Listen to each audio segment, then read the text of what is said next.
एक डब्बा मिठाई रिजल्ट के बाद उसके घर भी भिजवानी है। एक डब्बा मिठाई रिजल्ट के बाद उसके घर भी भिजवानी है। कभी हम उसके थे, आज दुनिया हमारी दीवानी है।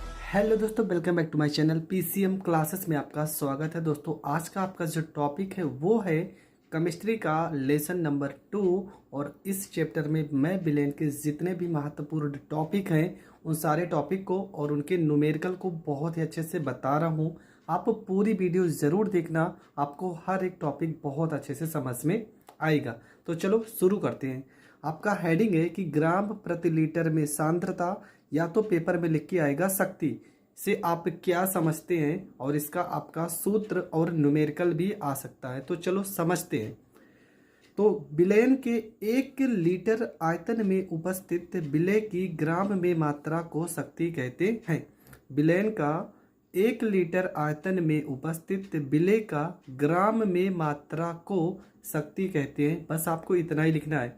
विलयन कितना होना चाहिए? विलयन होना चाहिए 1 लीटर, और विलय कितना होना चाहिए? वो भी होना चाहिए ग्राम में।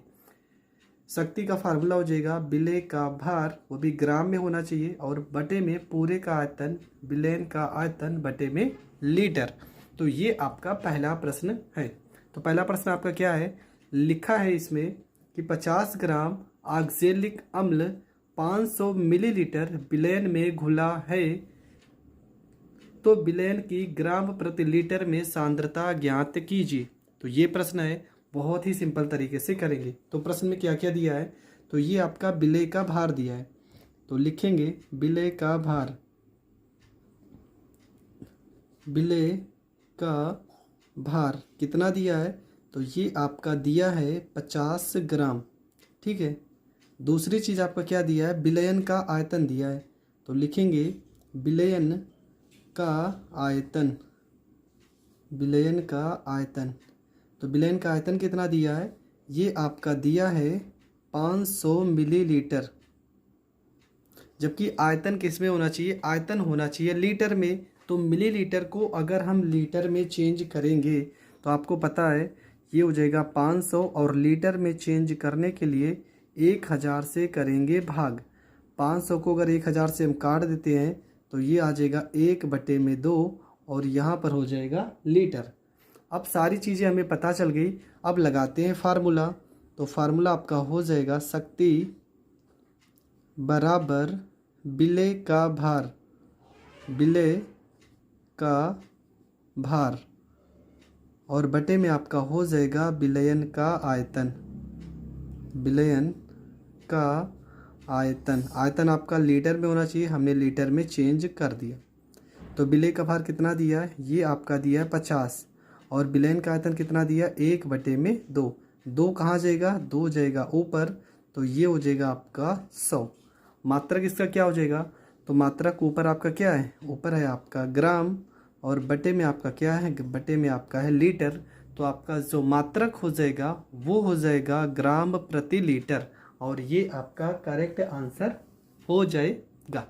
बढ़ते हैं अगले प्रश्न की ओर। और अगला प्रश्न आपका क्या है? तो आपका प्रश्न है कि 11 ग्राम NaCl 550 ग्राम विलयन में घुला है।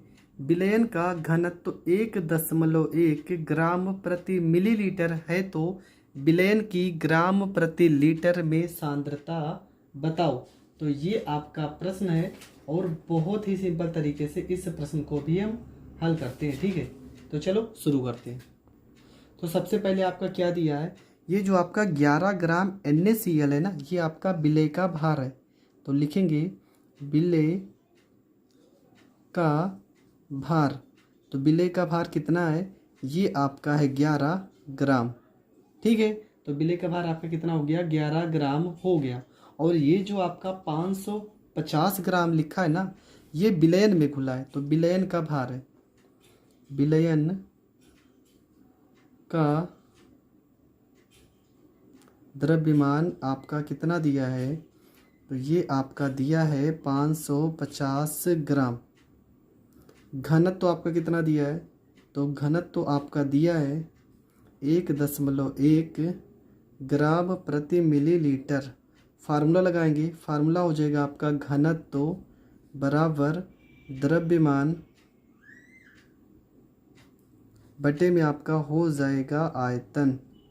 ठीक है, तो घनत्व तो आपका कितना दिया है 1.1।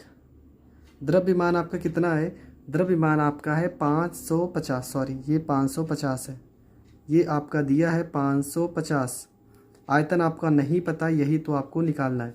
ठीक है, तो बटे में क्या लिखेंगे, बटे में लिख देंगे आयतन। आयतन को अगर हम इस साइड भेजते हैं तो यहाँ पे हो जाएगा आपका आयतन बराबर 550 बटे में आपका हो जाएगा 1.1। ठीक है, आयतन आ गया यहाँ पे और ये वैल्यू आ गया बटे में। आपको पता है यहाँ से अगर हम दशमलव हटाते हैं तो ऊपर बढ़ जाएगा 0, तो ऊपर एक 0 बढ़ा देंगे और नीचे हो गया 11, 11 पचे 55। तो आयतन आपका निकल के आएगा कितना, 500 मिलीलीटर। ये आपका निकल के आ गया आयतन। पर आयतन जो हमें चाहिए वो चाहिए लीटर में। तो 500 मिलीलीटर को अगर हम लीटर में चेंज करेंगे तो ये हो जाएगा 500 बटे में 1000। इसको अगर हम काट देते हैं तो ये हो जाएगा 1 बटे में 2 लीटर। यहाँ तक आपको हर चीज़ समझ में आ गया होगा। अब हमारे पास विलयन का आयतन है और हमारे पास विलय का भार है, तो सीधा अब निकालते हैं सांद्रता। ठीक है, मतलब कि शक्ति। तो शक्ति बराबर आपका फार्मूला होगा विलय का भार, विलय का भार, और बटे में आपका होता है विलयन का आयतन, विलयन का आयतन। तो विलय का भार आपका कितना है, विलय का भार आपका दिया है 11 और विलयन का आयतन कितना दिया है 1 बटे में 2। ठीक है, 1 बटे में 2 आपका दिया है। तो 2 कहाँ चला जाएगा, 2 चला जाएगा ऊपर, 2 जाके किससे गुणा होगा 11 से, तो हो जाएगा 11 दूना 22। और मात्रक अगर देखा जाए तो ऊपर है आपका ग्राम, बटे में आपका है लीटर, ग्राम प्रति लीटर आपका करेक्ट आंसर हो जाएगा। आई होप आपको ये प्रश्न भी बहुत अच्छे से समझ में आ गया होगा।